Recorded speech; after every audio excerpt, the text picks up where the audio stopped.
Welcome into another edition of the Holton Ahlers Show. Boys, I've been waiting for this one for a while now. My boy CJ Johnson is joining the show on the other side of this break. Hope you enjoy the show. If not, as always...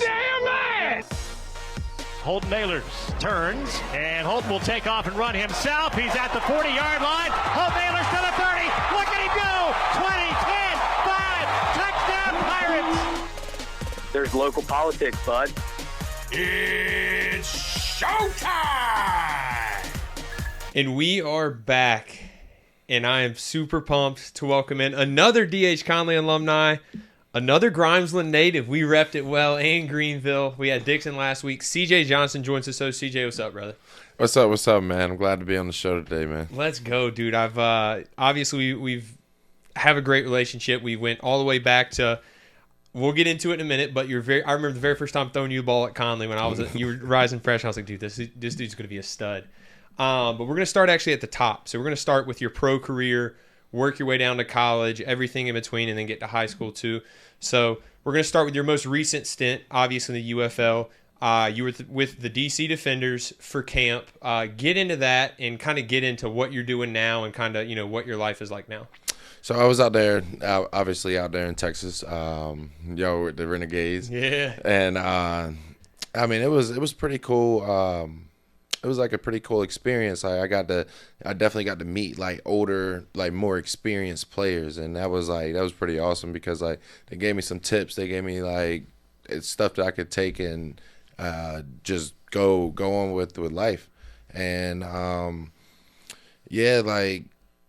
Other than that, like playing football, I mean, obviously that's always fun up there, but that didn't work out too well. So now work at the airport in Charlotte Douglas Airport. So yeah, you're moving to Charlotte. One of the last weekends in Greenville. So that's what you're just saying. So. I wanted to kind of get into, I really want to get into our relationship because a lot of people have obviously seen we came in together or pretty much, we played at Conley, balled out at Conley. We posted the stats on our Twitter at Holton Ahlers Show of just, we went crazy. We played like 73 games, 71 touchdowns, averaged almost 100 yards per game. That's in high school and college, broke a ton of records. But we also had our ups and downs too. I mean, we're going to be real. The show is about that. And we've talked about it we've talked about off air, tons of times. I just kind of wanted to get into that because before we got going with everything, I wanted to be the first to say, and I've told you off air too, is like, I was always hard on you. And people know within the program I was always hard on you. And sometimes we bumped heads. But being with you from such a young age and us kind of growing up together and literally being the receiver duo, like I said, I mean, I played almost every game at quarterback with you at receiver.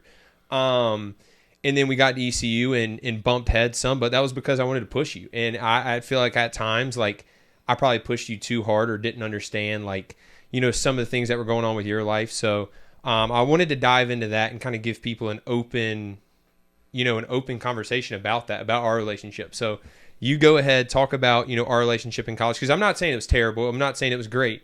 But we wanted the same thing, and we knew that, and it all came from love. And I mean, that's 100%. It always came from love. But I'll be the first to admit I was always the hardest on you. Yeah. So dive into that. Let's talk about that a little bit. Man, ever since high school, man, you always been the hardest on me. Like we always had the same dream, but two different ways of achieving it. Yep. And that's where we kind of like bumped heads at, was because I was on the more enjoy life, like just let everything flow and work out itself, and you were more like, hey, I'm gonna make this happen, like no matter what, I'm gonna make this happen. And I really think that's where we bumped heads at, but it wasn't long at all. No, I mean, and we both knew it came from love, and that's where, like, I think we were really successful because no matter if we were bumping heads or not, we were always getting it done on the field, and that we never let that get in the way of it. And that is one thing I've always appreciated about us. And the one thing that some receivers you can never go up to and approach, and one thing I've always felt with you is I could always approach you and tell you straight up how it was. And I might have been one of the only people at ECU to tell you that at times, because there was times when you needed to lock in, and I just straight up told you I need to lock in. We're going to get into that in a second. But do you feel like your experience, like you left school a year early, and obviously you went to Seattle, and we can dive into that too. If you could go back, would you finish another year, which would have been last year, or are you confident in the decision you made? I've definitely had thoughts of like if I would have like if I could play one more year, I probably would have stayed. And I mean, honest, if I'm being completely honest, man, it was just like me trying so hard to get to the NFL so fast so my grandma could see me in the NFL. But I mean, obviously that fell short. But all at the same time, I was like, I mean, I got to do it for my family. Like, I got to at least try it. Like, it's not like I wasn't in the circumstances to be able to just chill like anymore. Like I had to go. No, yeah, 100%. And see, that's why I wanted to do this conversation. I was talking to you before, and I was like, some people haven't heard your story yet. Like, some people haven't had your side of the story. They've only seen the media side or like their own thoughts of it. They haven't heard it directly from you. So that's why I wanted to give you the chance to kind of open up about that. You talked about your grandma. She was one who kind of raised you and, built you into who you become. You had other people, influential people in your life, but she was like kind of the rock in your life. And I remember even in high school, like she was always in the stands, like she was there no matter what. And I remember you talked about it. When she obviously tragically passed away, the next game, USF, you go crazy. I want you to just talk about that. And I know there's video out there, and we'll post a video of you scoring your first touchdown that game and falling on your knees and just like looking up. Just talk about how special that was in that experience. I mean, honestly, man, like, all right, so I go in, my grandma passes away that Friday morning, and break the news to Coach Houston and everything. I go in there, and he looks at me in my face. He asks me, "Do you want to play this game or not?" Yeah, he gave me the choice to play or not, and I was like, I think it's only right that I play this game. And when I caught that first touchdown, and like I was up the sideline, I was like, yeah, that was her. Like, that was for her. When she followed up with 3 more, I was like, oh Lord. I was like, I don't know what to do. Like, it was awesome though, man. It was just like, I mean, I couldn't do anything but give the glory to her. Absolutely, and you did a great job of that kind of the rest of the year. You're known for playing with passion, and that is something that I appreciated, because that's where I said I could come to you and talk to you no matter what the situation was, especially on the field, was because I knew you were as passionate as I was about winning, about bringing ECU back and Greenville back. Like you said, we might have had 2 different visions of how to get there, but we both wanted to get there, and we finally did that with the Birmingham Bowl. I wanted to kind of dive in, it's kind of the same conversation though about family and about, you felt like you needed to leave to look out for them. Staying home in Greenville was tough, and not staying home and playing football and being the face and being kind of the stars of Greenville. Not too many people know what that's like, and me and you do, and we experienced it together. And we experienced, crazy enough, 2 different versions of that. And like, you experienced the version of, feeling like, you had to go to the NFL for your family. And I experienced the version of, I wanted to stay as long as I could because I didn't want to leave my family. Right. I wanted to get your, thoughts, and, I know someone even posted on Twitter about, do you wish you went to another school to get away from Greenville? Because there is a lot of pull, and people don't know that. People don't know that, look, when you stay here, you're going to have pull from people you haven't heard of. But when you become the star in your hometown, like, you're going to have pull and people pulling you in a gazillion different directions. Talk about the difficulties of that. Man, just it was difficult just staying in your hometown in general, because a lot of people go into college not knowing anybody, like not knowing who's around them, not knowing their surroundings. Like, we went into college knowing exactly who everybody was and where our surroundings were. And I mean, I'm pretty sure just as much as me as you, like, it was a lot of bad influences, like just pulling you from all different types of directions, and you're trying to focus on one goal. And it's kind of it's difficult to do that. And I mean, we did it, but like it was definitely difficult, because like you got people pulling you, oh, come to this party, or you got, and like it's not always bad either. Like, you got like, come to this party, or come meet me at the library, or like you got all like, and then on top of that, like you said, like you're at home, so you're trying to please everyone, and you're trying to please everybody at one time, and it's just like, that's just not possible. Like, 100%. So like you really had to like like lock in and get what you had to get done on the field.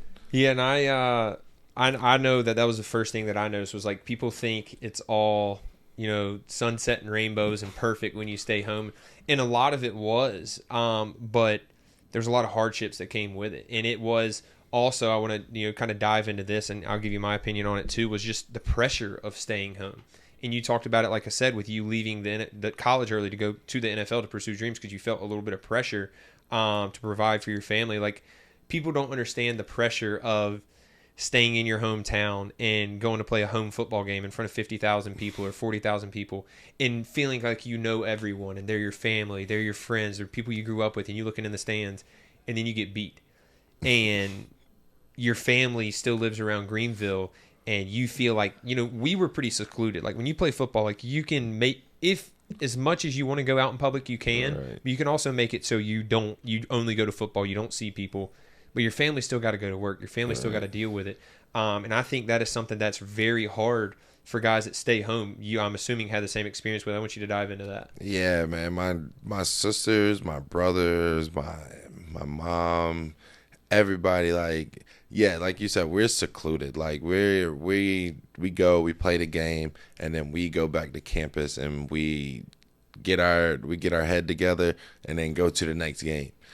I've multiple times, my sister, like, she works at the bank, so obviously she sees a ton of people that come to our games, and every time they walk in, she said, "Oh, how's CJ feeling about the game this Saturday?" or this, that, and the third. And it's just like I know what they went through, and like that had to be hard for them too. Like for when we lost and for when we won, because you got everybody praising you in your face at one moment, and then you got everybody asking you questions the next. Like, if I'm being completely honest, no human being likes to be asked uncomfortable questions, and then on top of that, constantly asking uncomfortable questions, like every week.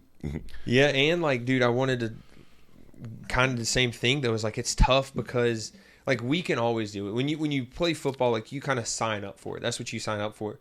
But like, you don't know that you're like kind of signing your family up for it too when you stay home. Like if we went and go played at Tennessee, like our family would hear about it, but they kind of escape it too. There's no escaping it for our families who go to work every day, and especially those early years when we were losing a lot. And look, we fought to change this thing and to get it back, and we finally did. It was unfortunate to see the way it went last year, so it's probably glad you didn't return, because it was 2-10. It was not fun to watch. Yeah. But yeah, man, it was tough. Like, I always felt really bad for my family, and like after losses, like, I mean, I just wanted to go hide in my room, but I didn't. I would have to go, and you would do the same thing. You would have to go and stand in front of the media and talk, and sometimes say the truth and sometimes say not the truth. There was many times when I would go up there and say, "Blame it on me. It's my fault. I'm sorry. Blame it on me." But everyone in the locker room knew that it wasn't. Right. And look, there was times when it was. I'm not saying it wasn't. I always lied about that. Sometimes it was my fault. But there was times, especially as a local kid, as a quarterback, and as a star receiver, like sometimes you had to go up there and be like, "Look, it's my fault we lost. Put it on me." But staying here, that's the pressure we put on ourselves. And we knew that. We had those conversations in high school of like, look, we can change this thing. It was a lot harder than we probably originally thought. But we had those conversations about, look, we can change this thing. We can do it. It's going to be hard, but we can do it. Yeah, man. I remember having those conversations during basketball season, because we would, in high school, we would go straight from football to basketball season, and we were just like, because like you were just trying to persuade me so much, because like you are a year older than me, so you were already going to ECU, and you were just trying to persuade me so much to go to ECU. It was so funny, but like everybody, I really don't like when everybody says that I only went to ECU because of you, like.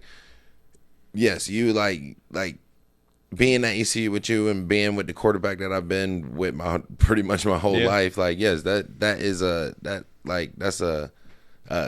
what is the word I'm looking for? Persuading point. Like, I mean, yeah.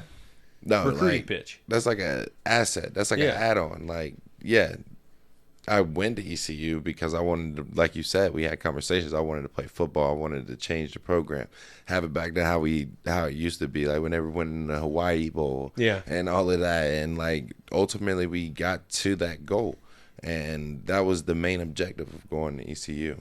Yeah, dude, and that's I remember you talking about basketball. I remember I was committed to ECU and Virginia Tech. Brad Cornelson, he was the OC at Virginia Tech, and he came and watched you. And he recruited me at Virginia Tech, but he knew I was locked in, so I would always I had a good relationship with him.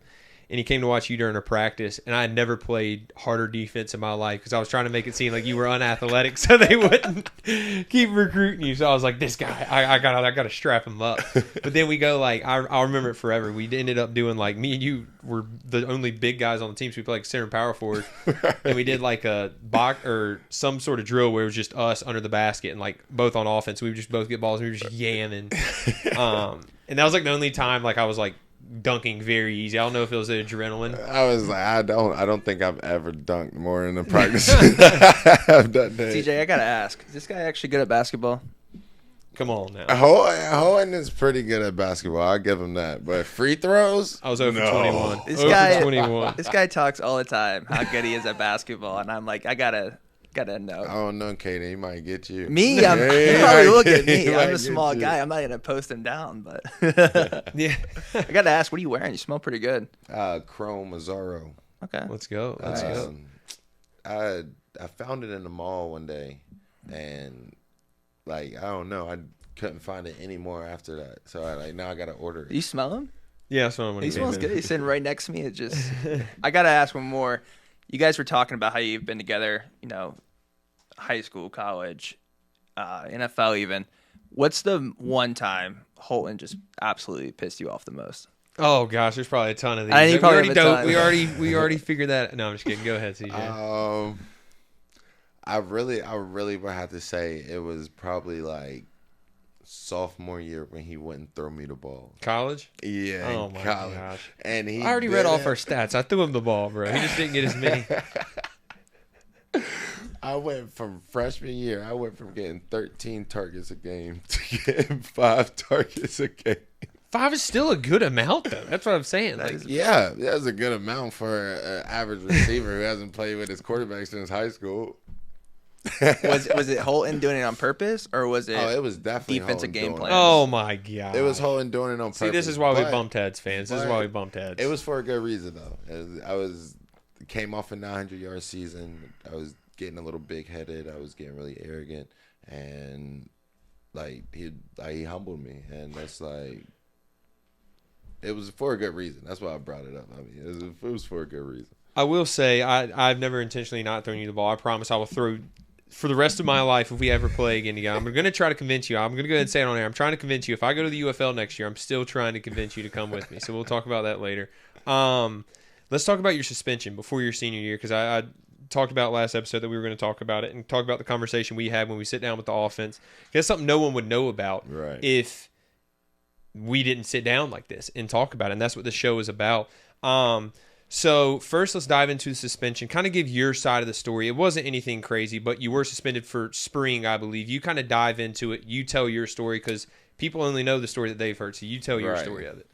So, I mean, it was literally just me and a group of friends. I want to say it was a Saturday night. We were going down to the bar just to have fun after the game because we won and everything. Yep. And one of our friends has a vape, and he blows it in the air and sets the fire detector off. And mind you, this is the second time this weekend that the fire thing was set off. So we're just standing there at the elevator. The fire alarm starts going off. We don't even know that we set the fire alarm off. So we just casually walk out of the building, walk downstairs. We go to the bar. We have fun. We do whatever. And I wake up on Sunday, and I'm all over Instagram like I committed a crime or something. I was befuddled because I'm like, there's 8 people in this picture. And like you said, that comes with the pressure of staying home. Like, there's 8 people in this picture that nobody else said anything about. I'm not saying like I take full responsibility of what happened because it shouldn't have happened that way. But there's we weren't doing anything like crazy. We weren't doing anything like bad or anything. And ultimately, smoke in the air, fire alarm going off, seems like you're smoking in the hallway. And that's the picture that got put out there. And that's what, I mean, ultimately that's what we had to own it up to, because it's not like you can tell the media any different, like, because from outside perspective is outside perspective. You could be sitting there drinking a bottle of water or something, and somebody sees you across the street and says, "Oh, CJ's drinking liquor." People are going to assume that I'm drinking liquor now that somebody says something. Yeah. It's outside perspective, and that's the biggest lesson that suspension taught me, was like about the outside perspective. Is like you gotta watch what other people think, because it could be completely different of what's actually happening. 100%. And that was one thing Coach Houston always preached, was like, your last name is ECU, so anything, we're always on a pedestal, especially staying home. And that is something I'm glad, I mean, obviously it taught you. And I wanted to talk about was the sit down now. Let's talk about that, because Coach Houston, and I don't even know if you know this. So Coach Houston, for the people who don't know, the Leadership Council is pretty much a group of like 10 guys who are like voted on as the leaders of the team. And I was lucky enough to be on it. And so any big decision, like when CJ was going through this of, should we suspend CJ? Should we cut CJ? I mean, you know, these were conversations. Yeah. He talked to you about it. I've talked to you about it.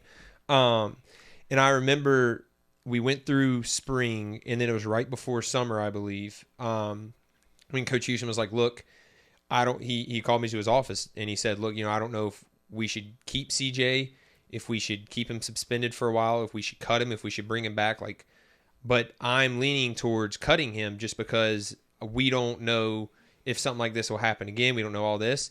And, he's all about culture, and we've said that. And he was like, look, we've had guys in the past we've cut for similar situations, but, you're a hometown kid. You were obviously a huge player for us, played a huge role for us. And I just straight up told him, I said, look, give me one day before you do anything. If you cut him, give me one day. Let me talk to the guys. I will let you know in one day. And I remember it like yesterday. So I got the offense on FaceTime, and you're in the group chat. So I texted the offense. I'm like, look, boys, call me right now. We need to talk about this. Because this was more, I talked to Leadership Council. I said, I'm going to talk to the offense. So I get the offense all on a call, and you joined the call. Do you remember this? And I was like, CJ, I'll call you in a second, buddy. Let me talk to them for a second. I don't know if you remember that or not, but we were talking about you. I think I remember joining the call. Yeah. I think I remember joining the call. And I just kicked you right out. I was like, CJ, I'll call you in a second, man. But that's our relationship, is I knew I could do that. Right. With any other people, I don't know if I could have done that, but I was like, CJ, look, we got to talk. I'll call you after. So then we ended up getting and I want to get your viewpoint on this, is I was like, all right, look, tomorrow at 8 a.m., the whole offense, and we ended up sending a text to the team, or some of the Leadership Council guys on defense too, and said, look, we're meeting, me and CJ are going to sit in front of the team, or whoever comes in this room, and anyone who has anything bad to say or any problems with CJ or how he's acting or anything that's going on is going to say it to your face. Because like I said, I usually was always the one, people would come to me about you, and then I would go to you. And that's why we butt heads a lot, because I'm always on you. I'm always pushing you. But they knew that that's how our relationship was.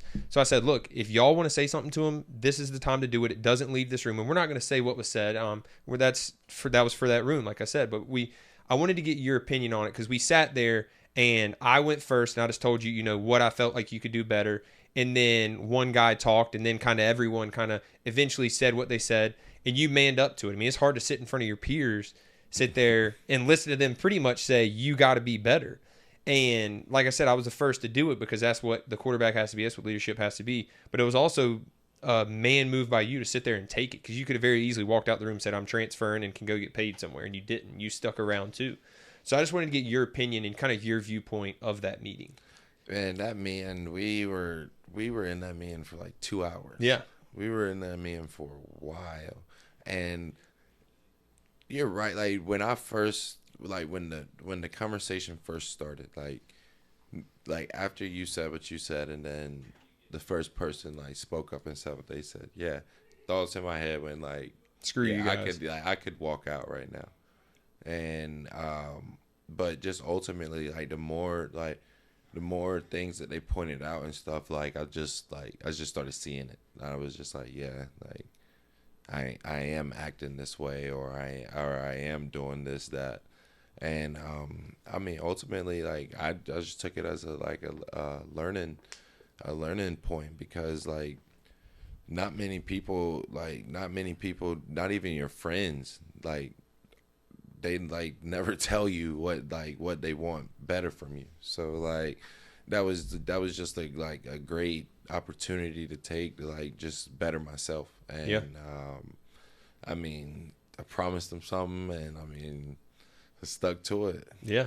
And that is something that you said, you know, it's weird hearing it from other people, because I told people, and I told the offense on that phone call before we did this, I said, look, he's heard it from me. He's heard it from Coach Houston. He's heard it from Coach Connor, our high school coach, which we'll talk about in a second.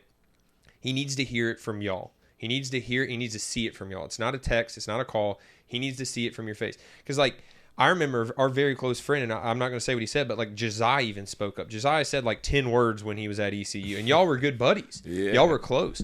And he even spoke up. And I think that's what moved me, was, like, we sat down because we knew, look, I arranged that meeting because I knew we needed you to get what we wanted to do done. And I knew that you were a huge part of it, and you helped build it. Although sometimes you messed up, we all messed up at times, I knew that you still had the same passion for getting the place back. And I knew that that meeting needed to be done. Because if that meeting doesn't happen, who knows what happens. And I remember after that meeting, me and a couple of leadership guys go up to Coach Houston. We're like, look, he's locked in, bring him back. And you were back the next day, and you were locked in. And then we went and chased our dream and eventually won a bowl game. So I just think that is, first of all, hats off to Coach Houston for listening to his leadership council, because a lot of coaches wouldn't do that. They wouldn't give us the opportunity to do that. And then hats off to you for sitting there and listening, because it's not easy to do. And that was tough to do, but you definitely changed it and went out and balled out. We did what we needed to do. I remember this because Sneed left, and we moved you to slot receiver. And I literally remember telling Donnie, I was like, look, do you want CJ running out there versus NC State game 1? And he was like, well, hell yeah. I said, okay. Well, there's your answer. He ain't getting cut then. He needs to be on the team. Because I knew we needed you out there too, and you balled out all year. You balled out. Let's dive into more positive stuff. Let's talk about high school ball, because we went crazy there. We're in the record books everywhere, which I'm pretty sure we are at ECU too. I went Coach Connor, Nate Connor, very close, honestly, friend of ours now. He molded me and you a lot in our football lives into who we are, what, you know, our mentality of playing hard, having emotion, all that. It really came from him. Talk about him and him kind of mentoring you. Oh man, Nate Connor, he like by far like the best coach I've ever had in my life. Like he took me in like I was like one of his own, and he took me to camps. He took me like to visit with all these coaches and everything, and he brought the coaches into the locker room so they could talk to me and everything. And like I just couldn't thank him enough for like everything he's done for me. Like even when I got suspended, I reached out to him because I didn't have anybody to work out with on the side. And like how I grew up, like I don't have like a lot of, like I know a lot of people, but I don't have like connections like other people have. Yeah. Like people have like connections where they know like NFL players that they can go out and do this and do that and train with them and stuff like that. No, I had what was in Greenville and what was provided for me, and that's ultimately what I used. And at one point when I was suspended, I texted Coach Connor. I was like, Coach Connor, I have a month to be the best receiver I can possibly be. And me and him went out there every day at EBA Cock. Like we took it all the way back to the roots. Yeah. Like me and him was out there every day at EBA Cock, just working out, running. Like, and you know, Coach Connor is one of them coaches that he'll go out there and do it with you. He'll throw the cleats on. Right? You remember that story when Quay Bridges, when Coach Connor was playing scout team quarterback, and Quay levels him, and Coach Connor has no pads on or anything. Because Coach Connor was running so hard against us, and like he would try to truck us. Like he don't got no pads on or anything. He would try to run us over. And Quay got mad. Quay said, "Okay," because he had stiff-armed Quay. He stiff-armed Quay like really hard one play or something like that. So the next play, Coach Connor's like running like towards the sideline, and Quay just comes and levels him, like straight levels him. But that's the kind of like connection we have with him. Like we still have with him to this day. Is that like we can tackle him as him being the scout team quarterback, and he'll get up and it won't be no love lost there. You feel me? You can't do that with every coach. Like, and I mean, it was just like a great like all around coach for me, like life coach, football coach, really anything that I could possibly ask for. 100%. Caden, you got anything? Who's harder on you, Coach Connors or Holton? Oh, for sure, Coach Connor. Are you? For Really? sure, Coach Connor. I've been not now, because like you said, like we're not in high school anymore, and like we've kind of like moved on with like growing up and stuff, so we kind of push each other more. So, but back then, Coach Connor, man, I don't even think you know some of the stuff Coach Connor. Oh, I'm sure. I'm sure. Like, you remember farmer walks? Oh yeah. This one day after practice, man, this man made me do that farmer walk all the way around the field. You probably deserved it. What? I'm just kidding. You think an 18-year-old boy deserves to do farmer walks around for 300 yards? I wanted to dive into your freshman year, and I credit Coach Connor a lot for the success of your freshman year. I mean, you go for over 900 yards, almost 1,000 yards as a true freshman. People say Sauce Gardner got cooked by you when you were a freshman. I mean, I think you went for like 285. Someone can fact check me on that. I'm sure you can. Was that what it was? 283. 283. Yeah, I knew you did. Exactly. The Cincinnati game, you just go crazy. Your whole freshman year, you go crazy. I remember telling Caden, I was like, when CJ gets here, because Trayvon Brown just left, and we needed like another receiver to step up. I said, I promise you, this kid coming from my high school, I want to get your kind of thoughts on this. I was like, this kid coming from my high school is going to be our best receiver next year. Do you remember me saying that? Yeah, I remember that. I remember he always talked about you the freshman year, and he was like, this kid's great. This kid's going to be amazing. Like, you don't even know. And I'll be honest, I didn't know you then. And I was like, he was a hater. I'll be honest, I just said it. I was like, there's no way. Like, there's no way this guy could come in and be as good as Trayvon Brown. And you really did come in and perform at a high level. And I think, at the end of your career, you were just as good, if not better, by far. Yeah. And yeah, I'll admit, like, you blew me away. Like, just the God-given talent you had was phenomenal. But yeah, exactly. Holton bragged about you, but then it was hard on you as soon as you got there. Yeah. And that's the thing is, like, I mean, I would never. Now I'll tell you this. I mean, I was always proud of you, and I was always like, it was always like watching your brother just go out there and ball. And like one of the pictures we posted when announcing you as a guest was like me hugging you after your first touchdown. It ended up getting called back. I don't even know if it got called back, but I was so proud, and like still am to this day, that like a lot of the records that I have at ECU, like you have other parts of them, whether it's receptions or touchdowns or single game stuff.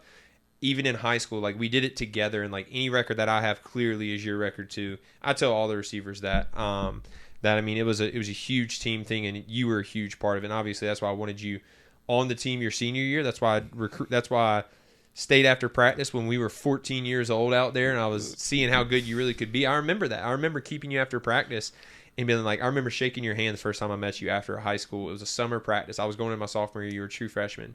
We were there for physicals. Yes. Yeah. And I was like, this kid's hands are massive.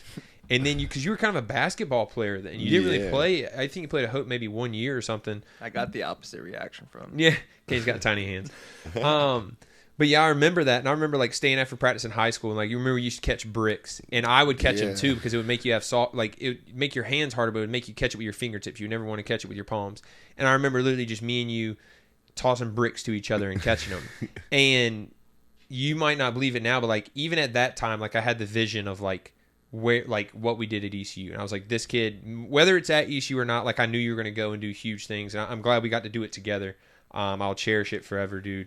So I appreciate you for coming on. I appreciate our friendship. I'm proud of you. I know I didn't tell you that was so hard at ECU, but I am proud of you. I'm proud of what we did together. I'm glad we got to do it together. And I'm proud of kind of what you're doing with your life now. I appreciate it, man. I'm proud of you too, bro. Yeah. You've taken it to another level, man. But I knew once you started your clothing brand in high school that I was like, yeah, like this guy's gonna be somebody. Like he's definitely gonna be like a face of something. Like And I really hope the football stuff works out. I hope so. We'll see. Like, man, I'm really rooting for you. Like, y'all don't even know, man. I watched every one of y'all's games, like in Arlington. Yeah. I was so mad. I was so mad at XFL. I was like, man. I ain't gonna watch this, man.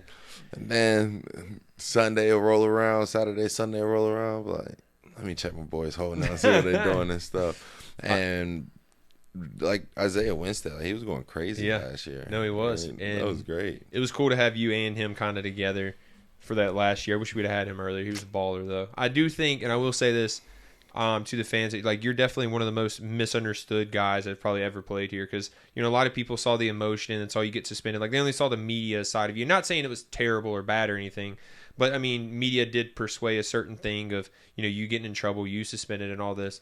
You have a great heart, and you always, like I said, you were always wanting the mission of bringing Greenville and ECU back to where it was, and we had that. So I definitely think you were one of the more misunderstood players to ever play here, and I hope that this podcast can show that and can show who you really are, because that's why I love you. That's why guys that were around you and the coaches love you, and Coach Connor and everyone around. Anyone you've been in touch with will not say that you didn't have passion for the game and you didn't care about ECU and about Greenville. So I wanted to say that. Right, appreciate it. Let's go. Thanks for joining, brother. That CJ Johnson interview was brought to you by Anson Belts. Obviously, we've talked about them a lot. Anson Belt is a true pirate company. They look out. Pirates supporting pirates. That's what we believe in. That's why we were doing this podcast, because of people like Anson Belts who looked out for us to help us support this show. And you guys for listening to it. But shout out to Anson Belt. AnsonBelt.com. Over 10,000 combinations of holeless, micro-adjustable belts. It was wedding season. I said it last week. I wore my Anson Belt and people loved it. Once you put one on, you're not going to put anything else on. Go to AnsonBelt.com. Mix and match. Look, you want style with your belt? They got it. You want some cool designs? They got it. Any different leathers, animal leathers? Check it out. They got it. Go see for yourself. AnsonBelt.com. Caden, what are your thoughts on that interview? It got very real. It's probably the realest interview we've had. I'm very glad. Look, and I don't want people to think that anything that was just said was just like a sit down between me and CJ. Me and CJ have already sat down and hashed out any bad blood. And look, I had no bad blood. And I said it just then. I love CJ Johnson and always have. I know what kind of heart he has. I know the passion he has.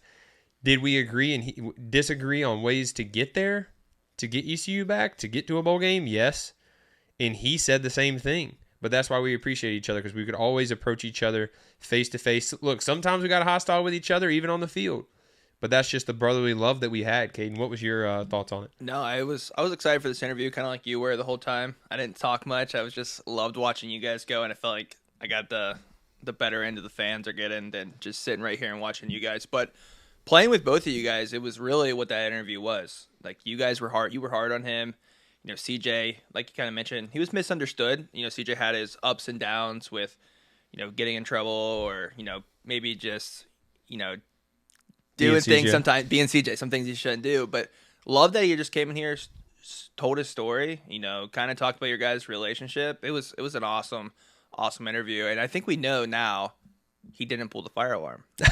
Or did he? He might have. He didn't really allude to who pulled it, but he said the fire alarm was pulled. He did say that. Or no, he didn't. He said it was because of the vape. He said the vape. So we didn't even get the truth on that. He said there was, or maybe we did. He said it was the vape smoke, and then they walked out. Yeah, and he didn't realize it was them.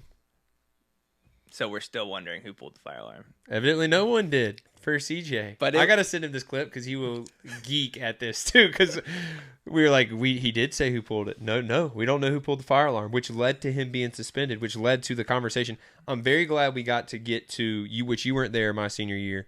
I'm very glad we got to get to the sit down with the offense, because I think that was a pivotal role, not just in his career but in his life. Because, like I said, I named 3 people that always told him the truth no matter what. Look, when you're the star, people aren't always going to tell you the bad things. They're only going to tell you the good things. And me, Coach Houston, and Coach Connor, and then Latrell Scott, his CJ's last year, came in and he told him the truth too. He would tell him straight to his face, look, you got to lock in. And I feel like I know that's why me and CJ's relationship was a little bumpy at times, was because, like I mentioned, was people would come to me and say, look, CJ hasn't been coming to voluntary stuff. He's not locked in. And then he goes out there and starts. and he gets the ball and all this. And as a quarterback, you got to deal with that. And you know that you were a quarterback too, and you were in that room a lot of the times, especially early years, is like you got to deal with 120 personalities. And sometimes personalities are going to be jealous. Was it jealousy of, him going out there and doing good? Yes. And we've talked about it before. CJ was so talented, he didn't have to go to nothing. He could just go out there and play. And sometimes that's what he did, was just show up and he balled out. Well, that last year, I don't think he practiced that much in the spring, did he? He didn't practice all. He was suspended. Yeah, and he came out and just went electric. Yeah. But I think one thing, like you called out in that was, and I'm glad you did mention it, was how much people came to you about CJ. And I think that's where, like, CJ, sometimes when you did get on him in practice or get on him in a game, because CJ, during games he loved to talk his trash, is he did get pissed at you. He did, like, dude, like, come on, leave me alone. Yeah. But it is, like you mentioned, everyone brought, if CJ was acting up, or like, just not locked in some areas, it always came to you first. They wouldn't go to him, and they'd go to me. And you had to go talk to CJ. So that was kind of over the years when you guys would bump heads. I could totally understand it if I was in his shoes. Like, dude, this guy is so annoying. Like, we're each other's same age pretty much. But I think you guys also had a really good relationship where you could just come at him, like, in practice. Like, there's some guys who would probably want to fight you the way you came at CJ, like, just getting in his face. But I think there was also an ultimate respect between both of you mutually. That was also something that, a lot of guys don't have either. It was just awesome. Yeah, I think, and I talked about it was like a brother relationship. And, like, at times, I knew that, like, I was annoying him. And it was even annoying to me that people would come to me. Coaches would come to me. Coaches would come to you. Yeah. And they would want me to talk to him, and I'm like, you go talk to him. But that was the relationship, was like, they knew that I could get to CJ, but there was a point where I felt like I couldn't get to him. Like, I felt like you talk to him so much, that, and that's kind of where our relationship kind of not separated a little bit. I don't want to sound like we had a bad relationship. We had a great relationship. Yeah. But there was times when we weren't as close because every day I would have to go talk to him because he was a good teammate. I'm not going to say he was a great teammate, but I also, like I said, he was probably the most misunderstood player, at least when I played, because he had the right heart, he had the right passion. A lot of people just don't know how he grew up, and he mentioned it, and the pressure of family and getting to the NFL to keep care of them and keep care of his grandma. He was very misunderstood in that aspect, and I understood that, and that's why I pushed him too, was because, look, I understood that he had a grandma at home that was getting older in age, that he, like he said, wanted to see him play in the NFL, and that was her only dream. And I saw him, let's be honest, partying and doing stuff, and we all partied. We've talked about on air. We had great times, but there was times when he had to be pulled back in, and I'm glad we kind of got to dive into that, because people also hopefully got to see his personality too, and he does have a good heart. He's a good human, and he loves Greenville. And does he need to get out of Greenville, which he is, and he knows that he is, and is getting out. But we talked about how hard it was to stay in Greenville, and me and him experienced two totally different things of staying in Greenville. I experienced the, positives, and he did too, but he had a lot of pull in negative direction too that he had to deal with, that a lot of people don't realize, that they think he just voluntarily jumped into those situations. I promise you, if he could go back, he wouldn't be there to get suspended that night when he goes out. But he was in situations where he knew people that he's known since he was, 2 years old and grew up with, that maybe aren't on the pedestal that he is, and he had to learn how to kind of, handle that. Yeah, CJ, definitely had a lot of different areas. But I will say, great interview. Also, by far, one of the most God-gifted people in football I've ever seen in my life.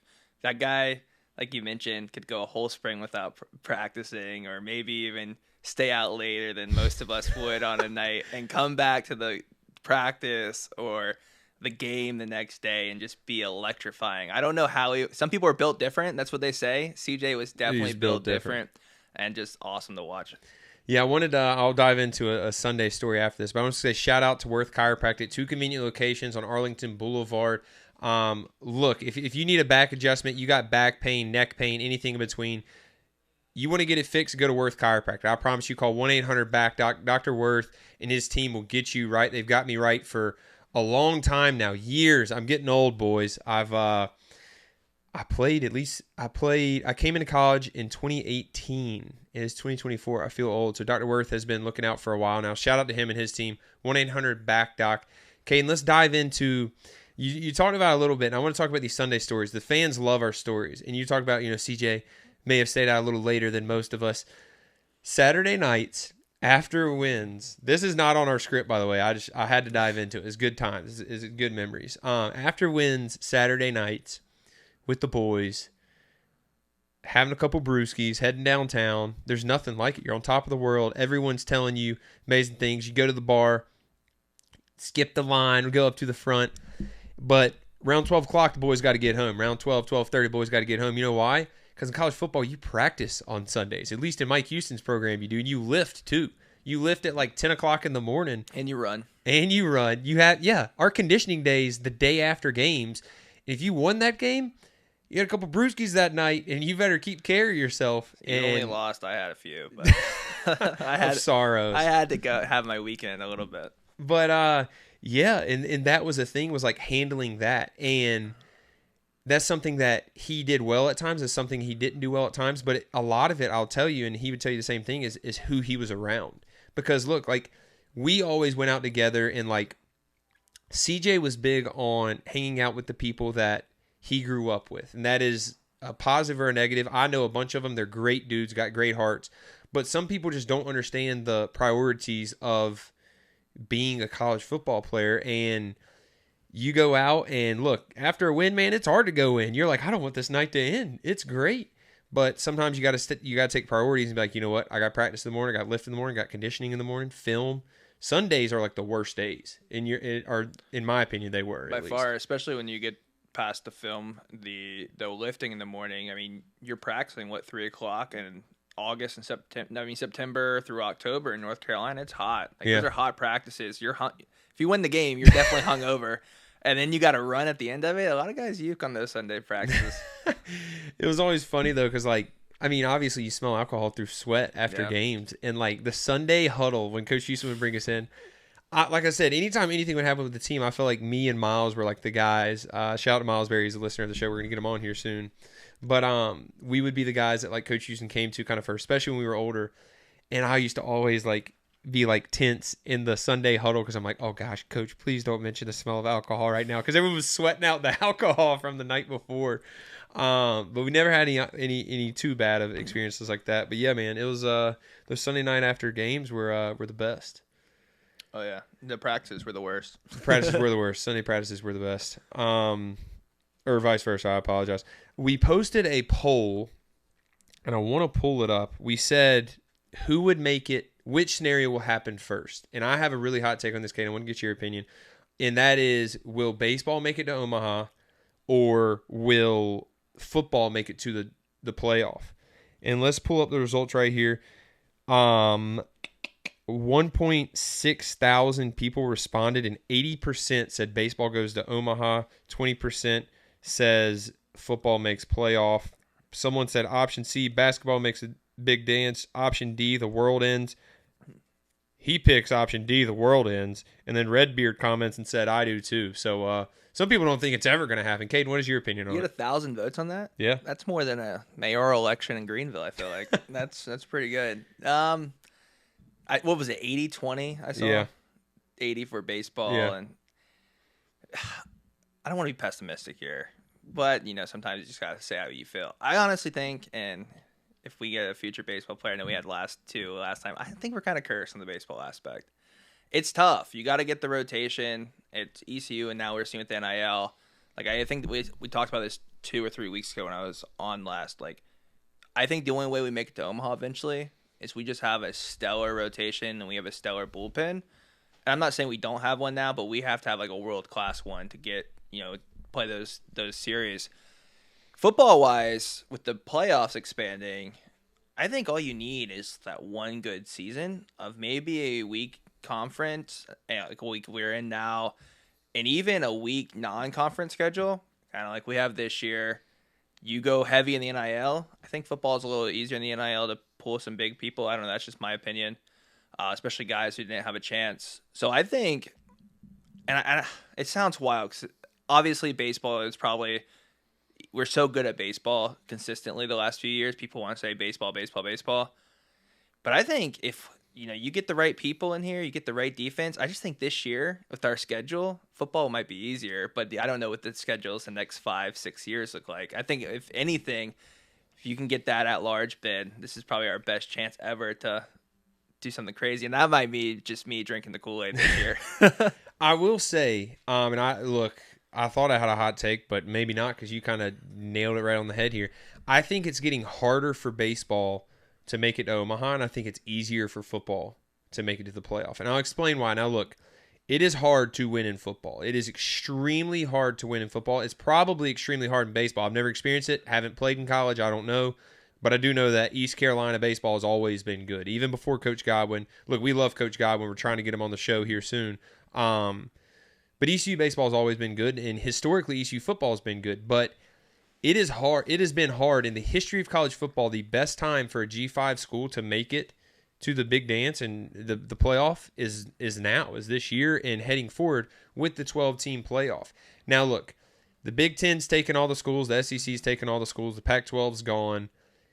But it really helps, in my opinion, making the playoff. It helps a G5 school like East Carolina. Unless they try to, like, when they do their selection show, they screw a 12-0 team or like 11-1 G5. Well, that is what could happen. And that is what, if ECU, I pray ECU goes 12-0 this year. Do I believe it's going to happen? Probably not. I mean, it's tough. I said that. But do we have the schedule to do it? Yes. And I think people are like, they are drinking the Kool-Aid. Yeah. No, I just think their schedule's horrible. I said it last week, and people were coming at me. Just the people show. I'm going to be honest, boys. I was behind a pedestal my entire career. When I started this show, it was to be honest, to give my opinion. Me and you both, and I'm gonna say it. Our schedule. If we go 12-0, do we even make the playoff with the schedule? That is the fear. I mean, Liberty got a January 6th bowl last year. They did. The worst schedule. No, I agree. I'm just saying, with everything happening, that's what my fear would be. But that'd be a great fear to have. I would love that problem, to go 12-0 and be worrying about making the playoff or not. I will say, I think it's getting harder. And the reason I said it's getting harder to win in baseball is, look, we had guys enter the portal. I've had conversations with people off the air. These guys leaving the portal are getting paid and know what they're getting paid before they leave. And that is a fact. That is not an opinion. That is a fact. These people know where they're going, know what the price is. They're entering the portal and they're leaving. That is someone with very close to the situation. I know for a fact that would tell me the truth, and that is the truth. Baseball is getting, and is it trying to happen with football? Yes, I'm sure it is. Look, they tried to take Siobhan out there for $350K, and that article just came out as well. But baseball, the SEC's pouring NIL into it, a lot of money. I've heard the numbers, a lot.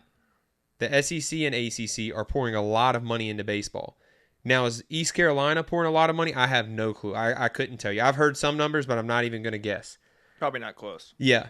But if you look at the super regionals this year in baseball, it was SEC and ACC with a couple, there was one, Oregon State was in it, Evansville.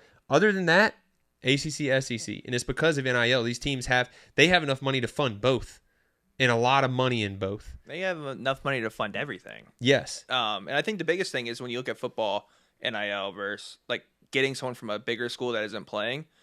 If you're getting someone from a big school, think of, why am I blanking? The quarterback we just got. I'm blanking. Caton Hauser. No, yeah, Caton Hauser and Jake Garcia. Both of them come from two big schools, right?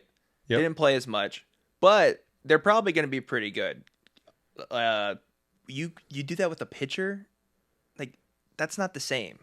You could pull a big quarterback out of a big school that hasn't played a lot, and he probably is going to be good coming down to the G5 or low Power 5 or Power 4 now.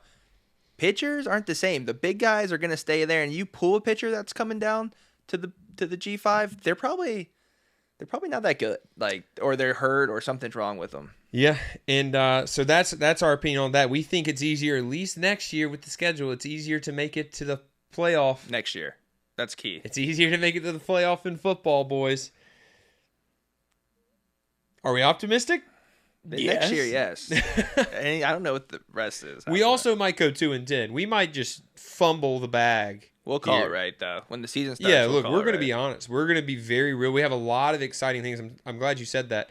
We're going to have an X's and O portion of this podcast and maybe even a side podcast and for social media where we go through the X's and O's, we go through the film, we'll draw it up on a whiteboard, explain everything that's happening, the good and the bad. Look, we're going to call it how it is. Whether that's positive or negative, we're going to be truthful, and that is because it's the people's show, and I've said that from the beginning. We're going to be real about this, and we have been so far. I expect the worst 10-2 football record next year. We'll clip that because that'd be pretty sweet if they do. I hope so. I hope so. Now, I will say, if you do want to make the playoff if you're ECU, now this is wishful thinking, but you can't lose a game with that schedule. Oh, no. You can't lose it. If you're a G5 school at all, I mean, G5. G5. Yeah. I'm losing all these acronyms. If you're a G5 school at all anymore, you can't lose a game. And you got to get lucky that the committee thinks you're good enough. Yeah.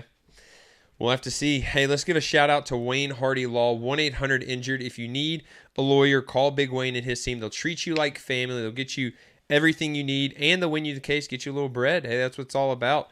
1-800-INJURED. Shout out to Big Wayne. And Matamesquite Goose Club. We got some sick gear. They got some sick gear. They've sent some to us. We always wear it on the show almost every episode we're wearing. We're not today, of course, but we do wear it. Some sick hunting gear. Classy. Respectful, Southern. Shout out to Matamesquite Goose Club. Go check them out. Big news. Yes, that's what I was about to get to. So, obviously, look, Jack is in Denver. He's still going to be on the pod. He's not going to be on it as much because he's a working man. He's 3 hours behind. It's just going to be tough for him to get on. Drew is playing college football. They're still going to join the show when they can, but more as an occasional guest, come in, say what's up, life update. During football season, there'll be a little bit more because obviously they'll make time for that. But with that, Drew was our producer. We sent out a tweet looking for Pirate Nation for a producer. Now, look, this producer role needs to be filled by someone knowledgeable in sports, funny, enjoyable, but also we want him to have a little bit of a platform. And we believe we found just the guy. And he starts next week, and we're just going to give you a little bit of facts about this guy. We're not going to call him anything, Caden. We're going to introduce him. Or should we? It's up to you. It is the Holton Ahlers Show. This is the Holton Ahlers Show. I'm going to wait to say his name, but this guy is, some would say, a professional bettor. I would say. He's up 36 units this year. 36 units. Some would call him a professional bettor. Some would call him a sports genius. I would. You would call him a sports genius? I mean, his MLB record alone, yeah. We'll say he's up 36 units in the betting game. Look, Drew was pretty good. This guy backs it up and actually bets it. We needed someone who was tech savvy. What if his degree was in film? Ooh, that sounds tech savvy. This guy is supposed to be a wizard, and in fact, so much of a sports gambling wizard that he has his own subscription that fans actually pay for $6.99, I believe, or $5.99 a month to get this guy's bets because he's doing that good. So he's a wizard sports bettor. Wow. He's a wizard sports bettor. He's tech savvy, and he's a film major. And what was the last part you just said? I don't know. He's an entrepreneur. And he's an entrepreneur because... we're going to have some dads reaching out if he's single or not. And he has his own YouTube. We post on YouTube. He has his own YouTube. 4,000 subscribers. I'm excited. He has 6,000 videos posted already. This guy is electric. We believe we found the perfect guy. We had a lot of people reach out. We talked to a good bit of them. We felt like he was the perfect fit, and he joins us next week. We are pumped about it. Look, he posts his bets every single day. Look, we know that's a huge, especially with football season, we're going to be diving into it. We love sports betting just like every other man in America does. With it legal in North Carolina, we're going to get this thing rolling. We're going to get you guys some money for supporting this show. And we got the Wizard on next week. We're going to introduce you to producing the show. The Wizard got me scratching. The Enter the Gin's coming out right now. I'm ready to win some money off of him. He does. Let's go. CJ was a great interview. Got to talk, Omaha or playoff. Great episode. Hope people are enjoying. Look, you want us to get a guest, you tell us who to get, and we will go get them or do everything we can. We were at Crush the other night. Shout out to Crush. Great. It was awesome. Shout out to Sup Dogs as well. Brett. We saw Brett. We saw we saw Mike. Brett. Yeah, Who else Mike was a fan of the show. People kept coming up to us and say, hey, we're a fan of the show. We got to grow this thing. Football season is on the way. We're going to have electric content for that. X's and O's, we are diving in. We're going to let you know the truth. Look, if you think a safety's playing bad, I'm going to pull up what coverage is. I'm going to pull up the film. I'm going to draw what he's supposed to be doing. But guess what? Sometimes the fans are wrong. I experienced it a lot, boys. We might even pull up some of my film where you guys thought I was wrong. I'm going to call you out on it. But we're also, hey, I'll pull up the bad. I threw plenty of picks that were my fault, Caden. You excited for it? I'm excited. I think we built this thing for football season. We wanted to get it started right away. But football is a sport that we're passionate about. We're excited about. I'm hoping our new producer is a wizard at college football, but I'm super pumped. I will tell you that I looked on his YouTube yesterday, and he was going in detail about 2 CFL matchups he was excited about. So this guy's locked in on everything. Jeez, he might take my job. Let's go. Next episode, we will announce the guests on Twitter at Holton Ahlers Show. If you're watching on YouTube, we are also on Spotify, Apple Podcasts. We're also on Pirate Radio Thursdays and Fridays at 6 to 7 p.m. So check us out on all platforms. Make sure you follow us on X at Holton Ahlers Show. We post content every single day and update with our guests. Hope you enjoyed the show. We'll see you next time.